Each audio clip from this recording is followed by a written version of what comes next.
Here's a little beauty that I filmed this morning. And I just, 10-second clip and peeked at it and had a couple things that I thought people might find interesting. If you look at the connection here between my right hand, the golf club, my right arm, and the right knee, and really the whole right side, okay? I've got the club in my feeling of greatness position. It's rotated all the way. My palm of my right hand is facing the sky. It's fully supinated, and the club face is quote unquote wide open, pointing at the sky. Okay. And what I want to show here is I want to show how everything moves together and that my chest really doesn't rotate very much. You'll see as I start forward, you'll see the camera slip back, right? The camera slip forward. My head looks like it's going back. Some of that is just the camera moving forward as I rotate around. I get to here, and then I love this image here of the line that's formed of my left leg and the shaft of the golf club, okay? And then we get through, and we can see everything continue to quote-unquote rotate around and sink in. But then the question becomes, am I rotating, okay? And my answer to that question is no, I'm not rotating. What I'm doing is allowing my body to rotate wherever it needs to go. Now, I won't say that it's haphazard. And if you've listened to any of my stuff, you'll know that I am a big proponent of the right knee and what it does.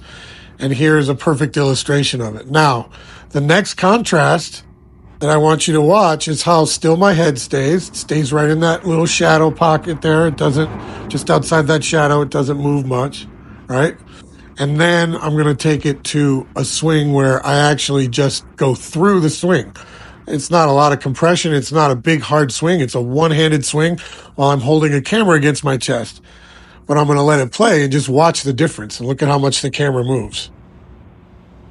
Okay? Now that is the rotation that comes with the momentum of letting the golf club fall through.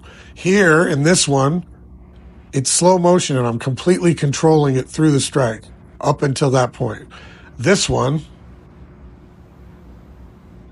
I just let my body go where it's going to go when the momentum of the club is added. Now, this is a lob wedge. I've got a lot of mass in the handle of that club, and it's the heaviest club in the bag. So, heavy steel shaft. It's a big club. So, the key for us as we learn to use leverage is to lever the mass. Is essentially what we're doing. We're using a lever to move the mass. The more we move the mass, faster we move the mass, the more compressive we move the mass, it's going to impart more force into the ball. But ultimately, it's the ability to do this. Slow this down and feel that. Look at the palm of my hand. Look at the palm of my hand. It's not facing upwards anymore, is it? Right?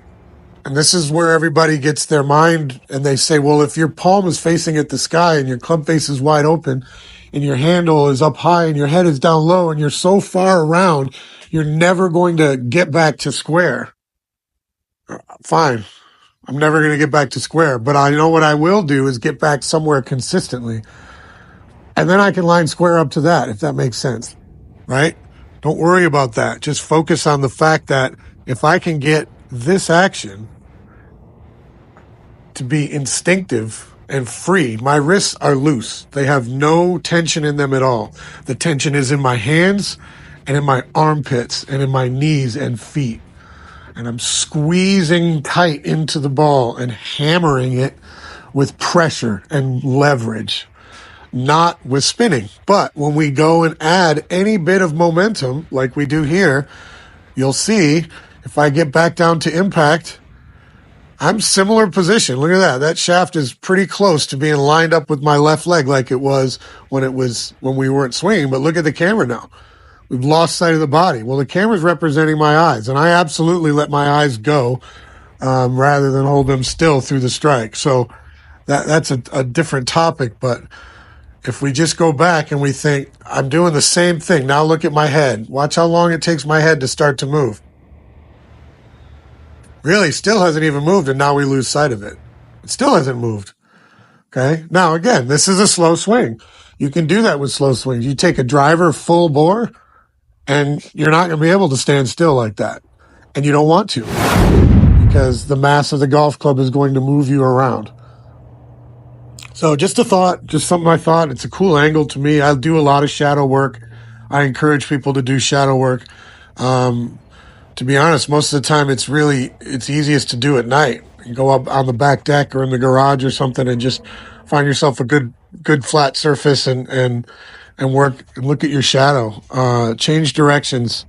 Look at it from behind like this. The light source is directly behind me. Go to the other side, turn, do a bunch of different spots, and it'll illuminate some things. No pun intended. So hope you enjoyed that. Hope it helps.